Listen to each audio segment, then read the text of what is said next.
में सांगी railway station के करीब कराची से पंजाब जाते हुए कराची एक्सप्रेस पटरी से उतर गई, जिसके नतीजे में 7 से 9 बोगियां उलट गई। हादसे में एक खातून जाँ बच जबकि 40 मुसाफिर जख्मी हो गए। हादसे के बाद इमदादी टीमें मौके पर पहुंच गई, जिन्होंने जख्मी होने वाले मुसाफिरों को रोड़ी और सखर के अस्पतालों में मुंतकिल किया। रेलवे हुकाम के मुताबिक 30 जख्मियों को तिब्बी इमदाद के बाद फारिग कर दिया गया। सिंगल ट्रैक से ट्रेनों की आमदोरफ्त जारी है। आईजी रेलवेज का कहना था कि रेस्क्यू ऑपरेशन मुकम्मल कर लिया गया है। सर्चिंग और रेलवे ट्रैक की बहाली का काम तेजी से जारी है।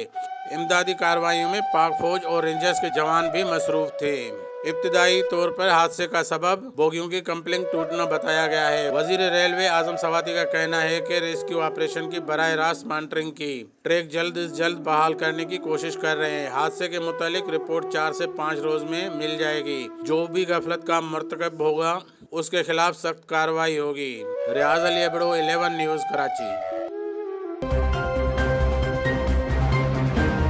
11 News.